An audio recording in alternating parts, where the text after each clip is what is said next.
না জান্নাতের হুরপরীরা থাকবে পুরুষদের জন্য।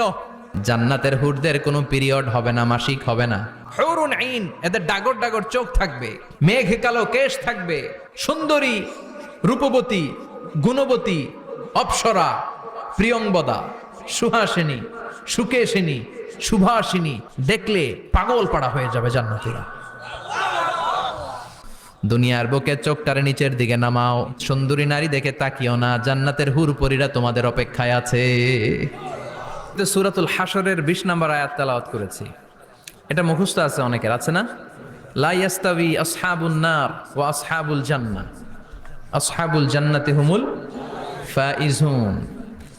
সূরাতুল হাশরের এই 20 নম্বর আয়াতে আল্লাহ তাআলা বলছেন, যারা জান্নাতে যাবে আর যারা জাহান্নামে যাবে তারা কখনো সমান নয়। যারা জান্নাতে যাবে তারাই হচ্ছে সফল কাম। সুবহানাল্লাহ পড়েন। এখন সিদ্ধান্ত আপনার নিতে হবে, আপনি কই যাবেন, আমি কই যাব। আল্লাহ তো বলে দিলেন, the people of heaven and the people of hellfire are not equal. The people of heaven gained the ultimate success. সর্বোচ্চ সফলতা অর্জন করেছে তারা, জান্নাতি হয়েছে যারা। ঠিক কি না? সফলতার মানদণ্ড আল্লাহ কোরআনে অনেকগুলো দিয়েছেন। কোথাও বলেছেন قد أفلح المؤمنون الذين هم في صلاتهم خاشعون, সফল হয়েছে তারা, ঈমান এনেছে যারা।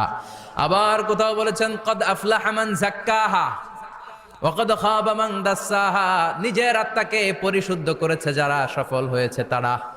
আবার সূরা হাশরের 20 নম্বর আয়াতে আল্লাহ বললেন, জান্নাতে ঢুকতে পেরেছে যারা, সফল হয়েছে তারা। জান্নাতে ঢুকতে, কোনো রকম ঢুকতে পারলেই সফল। এটাই তো আমরা চাই। আমরা কি চাই? জান্নাত চাই। চিল্লায় বলেন কি চাই? এজন্য আলটিমেট সাকসেস যদি অর্জন করতে চাই, আমাদেরকে জান্নাতি হতে হবে, আমাদেরকে বুদ্ধিমান হতে হবে।